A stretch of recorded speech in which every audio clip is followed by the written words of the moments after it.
Deuxième partie de cette vidéo consacrée à l'Arkhamverse de Batman par la boîte de production Rocksteady. Dans cette partie, je vais aborder la clôture de l'aventure avec l'opus Arkham Knight et je vais vous donner mon avis sur la trilogie. On allume le bat-signal et c'est parti.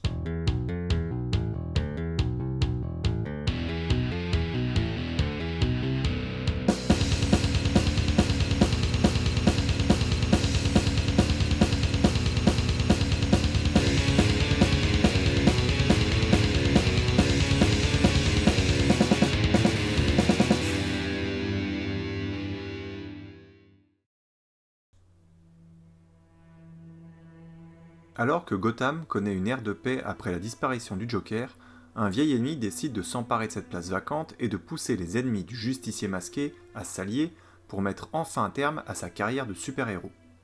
En effet, le Joker n'est plus. Celui qui voulait le Chevalier Noir pour lui tout seul était l'élément empêchant la collaboration de tous les méchants de la ville. Sorti de l'équation, rien n'empêche les Pingouins, Double Face et autres Killer Croc de s'allier. Mais il faut quand même un grand méchant en trame de fond dans ce nouvel opus. Dans Arkham Asylum, c'était le Joker. Dans Arkham City, Hugo Strange. Et un peu le Joker. Dans Arkham Knight, ce sera l'épouvantail, déjà très présent dans les 2 épisodes précédents, notamment à travers les phases d'hallucination.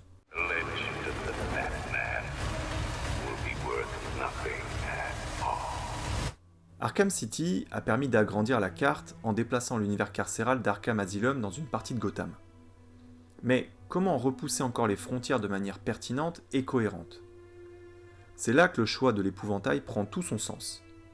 Afin de vider la ville de ses occupants et de permettre une guerre ouverte entre le bon et les méchants, les scénaristes amènent le super-vilain à libérer un peu de son gaz hallucinogène sur Gotham, poussant les habitants à s'enfuir et les forces de l'ordre à fermer tous les accès à la ville.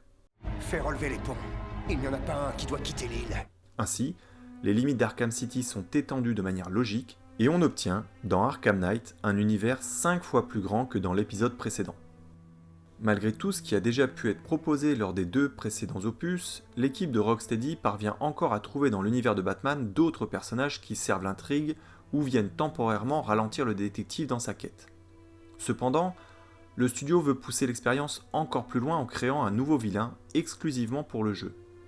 Ce sera chose faite avec le personnage dont le jeu porte le nom, le Chevalier d'Arkham, un soldat masqué suréquipé qui semble connaître Batman mieux que personne, comme s'il avait lu l'intégrale des œuvres de Frank Miller chez DC Comics.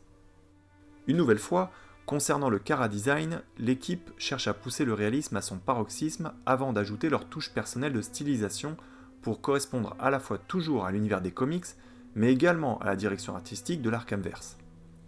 Et comme Arkham Knight doit clôturer la série et qu'il arrive après les événements auxquels le joueur et Batman ont été confrontés, il faut montrer cette évolution graphiquement. Les personnages ont vécu depuis Arkham City, ils ont évolué, et cela doit se voir. David Ego, le directeur artistique, précise que le joueur doit constater l'effet des événements antérieurs sur les personnages. Certaines modifications sont purement esthétiques, mais d'autres indiquent un changement du personnage. De plus, le temps passant depuis le premier opus, avec l'explosion des consoles nouvelle génération, la définition graphique des jeux a évolué. Il faut donc être encore plus attentif aux détails comme ceux apparaissant sur le cou, la ceinture ou les gantelets du héros. Entre 2 missions, on prend plaisir à profiter de ces graphismes. On s'arrête sur un toit, on regarde la pluie tomber sur le costume et on se dit « I'm Batman ». Et cette évolution permet aussi de retravailler les animations des personnages autres que Batman, y compris les sous-fifres. Mais entre cette amélioration des animations et l'augmentation des effectifs des factions armées par rapport aux 2 jeux précédents, l'équipe de production ne peut plus continuer à animer les personnages de manière scriptée, et laisse donc plusieurs intelligences artificielles indépendantes gérer leurs allées et venues ainsi que leurs exactions. Par conséquent, le système de combat atteint ici son sommet. Batman enchaîne les coups avec une élégance féline, passe d'un ennemi à l'autre et utilise un arsenal toujours plus varié. Grappins, explosifs, batarangs, sans oublier les combos en duo avec Catwoman, Robin ou Nightwing. Car dans cet opus, on peut littéralement tabasser des criminels à 2 dans des chorégraphies juste ce qu'il faut d'exagérer pour être à la fois plausible dans l'univers des super-héros et jouissive dans leur exécution.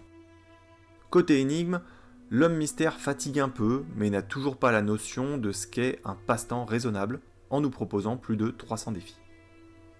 Niveau musique, on ne change pas une équipe qui gagne et on retrouve Nick Arundel, permettant de conserver une ambiance sonore caractéristique qui a traversé les différents jeux, mais cette fois, il est secondé par David Buckley, qui apporte un peu de fraîcheur avec quelques nouvelles compositions, notamment le thème principal.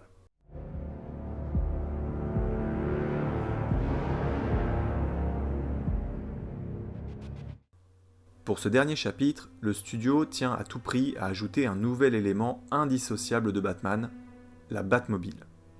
C'est justement aussi pour permettre l'entrée en scène du véhicule que l'équipe a fait en sorte d'agrandir l'espace de jeu.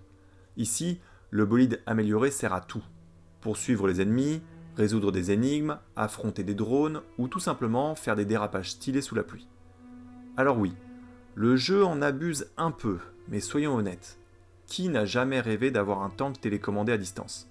Et puis, depuis le temps qu'on l'attend. Enfin, vient le final, ce moment où tout s'effondre, où Batman doit faire un choix qui changera à jamais Gotham. Pas de spoil ici, mais disons que la fin du jeu mélange grandeur, tristesse et beauté.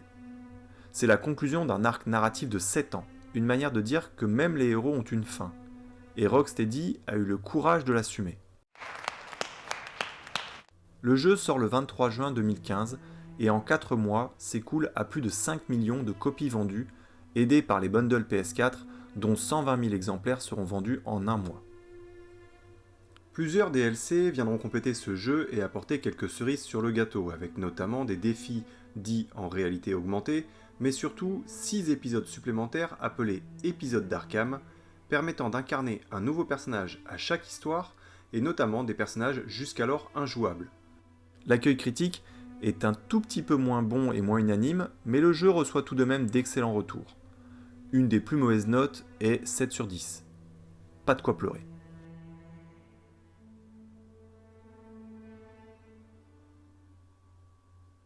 Alors, pourquoi ça me détend ? Ben déjà, parce que Batman quoi.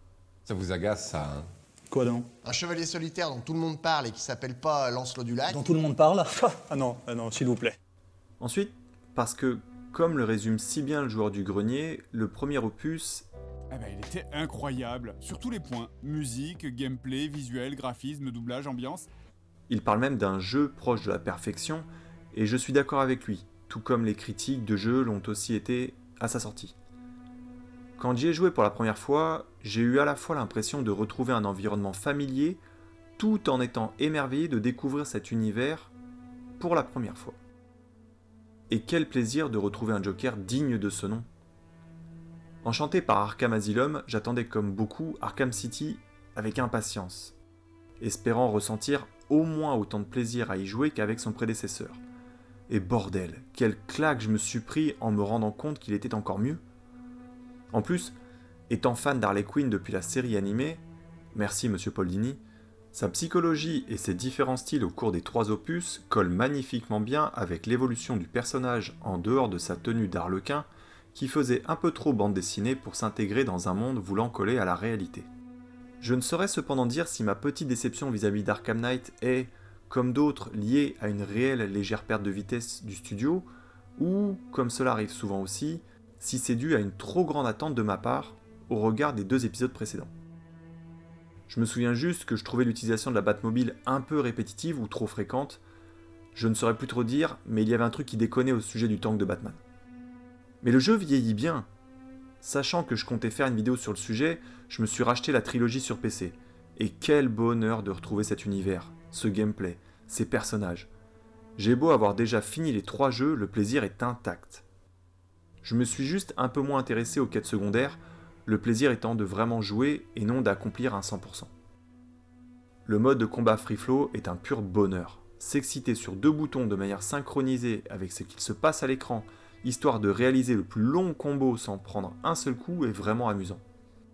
Et clairement, défoncer des truands virtuels à l'appel avec ce sentiment d'invincibilité, je trouve que c'est un bon moyen pour se détendre après avoir enduré le fameux « Finis ton assiette » pendant 45 minutes. Vous mangez! Ces jeux sont, selon moi, un bon moyen de décrocher de notre réalité qui manque au quotidien d'un peu de fantaisie.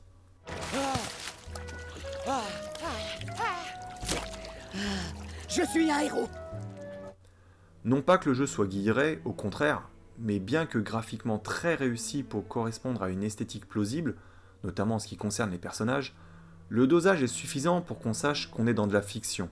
Et donc, ça permet cette petite évasion hors du monde actuel pendant les quelques minutes où ma console ou mon PC sont en train de tourner. Débrouillez-vous pour que ça tourne mal pour eux.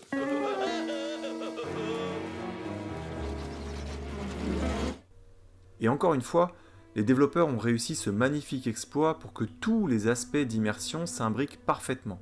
Graphisme, voix, musique, bruitage, animation, scénario. Paul Crocker résume bien cela à travers cette phrase. Nous avons constamment cherché un moyen d'attirer le joueur dans l'histoire au lieu d'en faire juste un simple spectateur. Eh bien, Monsieur Crocker, c'est réussi. C'est rien de le dire. En conclusion, la trilogie de Rocksteady a révolutionné le genre et montré les possibilités que les boîtes de développement avaient quand elles s'impliquaient corps et âme. J'avoue, c'est plutôt cool. Plutôt cool. C'est carrément génial. En guise de mot de la fin, je citerai le réalisateur du jeu, Sefton Hill, qui résume parfaitement ce que j'ai pu dire précédemment. Pour créer un jeu aussi abouti, nous avons tous rivalisé de dévouement, de passion et d'énergie. Lorsqu'on y joue, cette passion est palpable de bout en bout. C'est un aspect sur lequel on ne peut pas tricher. L'amour et la minutie que nous avons investis dans ces jeux sont présents à chaque instant. Alors, merci à toute l'équipe de Rocksteady pour ce travail de fou qu'ils ont pu nous offrir, nous permettant de nous retrouver pendant plusieurs heures de jeu sous le masque du plus grand détective du monde. Voilà ce que je peux vous dire de la trilogie des jeux Arkham de Batman et en quoi elle m'apporte quelques instants de toute puissance dans ma vie de papa où mon seul super pouvoir, c'est ma super fatigue. Si cette vidéo vous a plu, n'hésitez pas à la liker et à la partager pour m'aider à me faire connaître.